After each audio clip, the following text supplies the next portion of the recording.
पावन सीताराम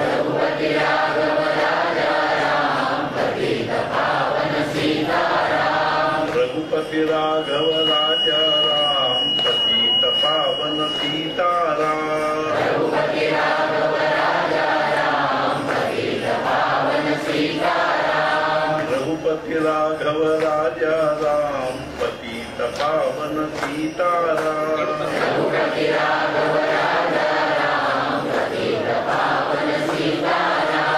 रघुपति राघव राजा राम पतित पावन सीताराम रघुपति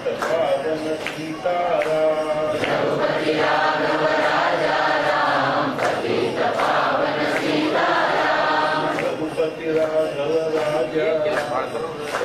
पतित पावन सीताराम रघुपति राघव राजा राम पतित पावन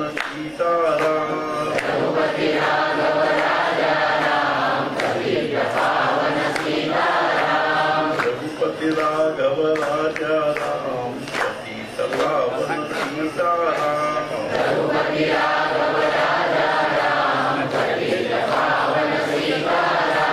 ಸದ್ಭಕ್ತರಲ್ಲಿ ಸವಿನಯ ವಿನಂತಿ. ಎಲ್ಲ ಗಂಡಸರಿಗೆ ಈ ಕಡೆಗೆ ಇಲ್ಲಿ ಪ್ರಸಾದ ಕೊಡುವ ವ್ಯವಸ್ಥೆ ಇದೆ. ಹೆಣ್ಮಕ್ಳಿಗೆಲ್ಲರಿಗೂ ಹಿಂದಿನ ಭಾಗದಿಂದ ಪ್ರಸಾದ ಕೊಡುವಂತ ವ್ಯವಸ್ಥೆ ಇದೆ. ಆದ್ರಿಂದ ದಯವಿಟ್ಟು ಯಾರು ಕತ್ಲ ಮಾಡಂತ ಅತ್ಲಾಗಿನ ಮಂದಿ ಅತ್ಲಾಗ ಹೋದಂಗ ಇತ್ಲಾಗಿನ ಮಂದಿ ಅತ್ಲಾಗ ಉಳಿಬೇಕು. ಮತ್ತು ಅಲ್ಲಿ ಭಾಗದಲ್ಲಿ ಪ್ರಸಾದ ವ್ಯವಸ್ಥೆ ಇದೆ ಗಂಡಸರಿಗಾಗಿ. ಅವರು ಅಲ್ಲಿ ನಿಧಾನವಾಗಿ ಅತ್ಲಾಗ ಬಳ್ಳಿ ನಾವು ಕೊನೆಯ ವ್ಯಕ್ತಿಯ ಪ್ರಸಾದ ಕೊಡುವವರೆಗೂ ಇಲ್ಲೇ ಕೂತ್ಕೊಂಡು ರಘುಪತಿ ರಾಘವ ರಾಜಾರಾಮ್ ಹೇಳ್ತಿರ್ತೀನಿ. ಆದ್ರಿಂದ ದಯವಿಟ್ಟು ಯಾರು ಗದ್ದಲ ಮಾಡಬಾರ್ದಾಗಿ ವಿನಂತಿ. ಪ್ರಸಾದ ಪ್ರಾರಂಭ ಆಗ್ತದೆ. ರಘುಪತಿ ರಾಘವ ರಾಜಾರಾಮ್ ಪತಿತ ಪಾವನ ಸೀತಾರಾಮ್ ರಘುಪತಿ ರಾಘವ ರಾಜಾರಾಮ್ ಪತಿತ ಪಾವನ ಸೀತಾರಾಮ್ ರಘುಪತಿ ರಾಘವ ರಾಜಾರಾಮ್ ಪತಿತ ಪಾವನ ಸೀತಾರಾಮ್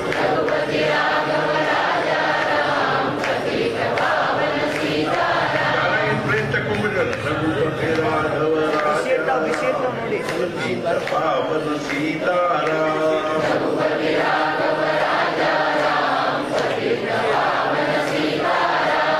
ರಘುಪತಿ ರಾಘವ ರಾಜಾರಾಮ್ ಪತಿತ ಪಾವನ ಸೀತಾರಾಮ್ ರಘುಪತಿ ರಾಘವ ರಾಜಾರಾಮ್ ಪತಿತ ಪಾವನ ಸೀತಾರಾಮ್ रघुपति राघव राजा राम पतित पावन सीताराम रघुपति राघव राजा राम पतित पावन सीताराम रघुपति राघव राजा राम पतित पावन सीताराम रघुपति राघव राजा राम पतित पावन सीताराम रघुपति राघव राजा राम पतित पावन सीताराम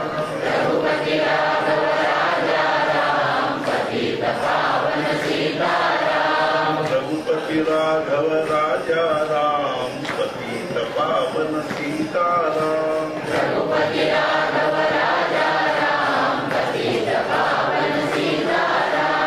रघुपति राघव राजा राम पतित पावन सीताराम रघुपति राघव राजा राम पतित पावन सीताराम रघुपति राघव राजा राम पतित पावन सीताराम रघुपति राघव राजा राम पतित पावन सीताराम रघुपति राघव राजा राम पतित पावन सीताराम रघुपति राघव राजा राम पतित पावन सीताराम रघुपति राघव राजा राम पतित पावन सीताराम रघुपति राघव राजा राम पतित पावन सीताराम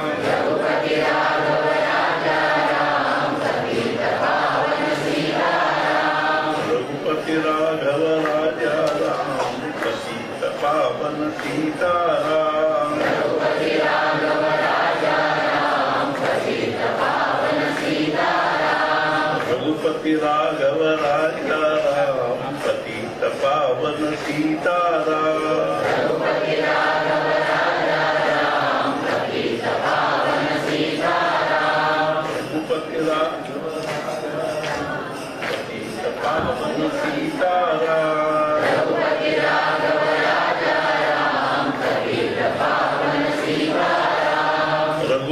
राघव राजा राम पतित पावन सीताराम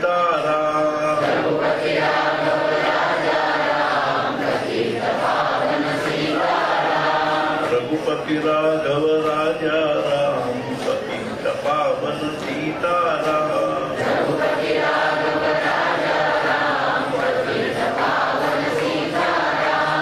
रघुपति राघव राजा राम पतित पावन सीताराम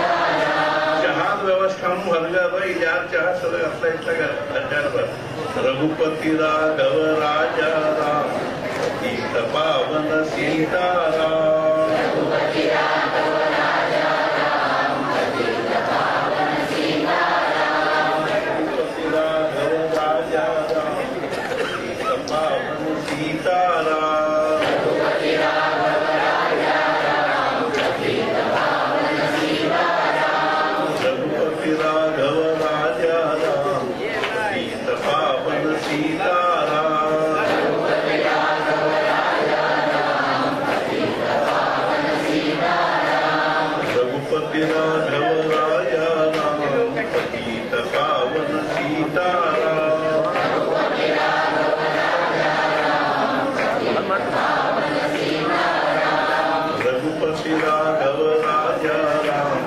पतित पावन सीताराम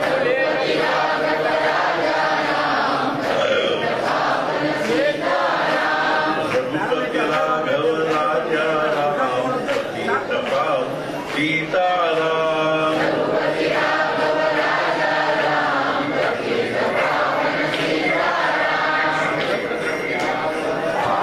ಪ್ರಸಾದವನ್ನು ಪಟ್ಟಿರ್ತಕ್ಕಂತಹ ಪ್ರಸಾದ ತೆಗೆದುಕೊಂಡಿರ್ತಕ್ಕಂತಹ ಸದ್ಭಕ್ತರು ನಿಮಗೆ ಏನೊಂದು ಪ್ಲೇಟ್ ಕೊಟ್ಟಾರೋ ಆ ಪ್ಲೇಟ್ ಅಪ್ಲ ಇತ್ತ ಚಲ್ಮ ದಯವಿಟ್ಟು ಅದೊಂದು ಡ್ರಮ್ ಇಟ್ಟಿದ್ದಾರೆ ಆ ಡ್ರಮ್ನಲ್ಲೇ ಹಾಕಬೇಕು. ರಸ್ತೆಯಲ್ಲಿ ಆ ಪ್ರಸಾದ ತಿಂದು ಉಳಿದ ಒಂದು ಇದನ್ನ ಪ್ಲೇಟ್ ರಸ್ತೆಯಲ್ಲಿ ಬೀಳಬಾರ್ದು. ಅದನ್ನ ದಯವಿಟ್ಟು ಎಲ್ಲರೂ ಡ್ರಮ್ಮಿನಲ್ಲಿ ಹಾಕಬೇಕಾಗಿ ವಿನಂತಿ. ರಘುಪತಿ ರಾಘವ ರಾಜ ಪತಿತ ಪಾವನ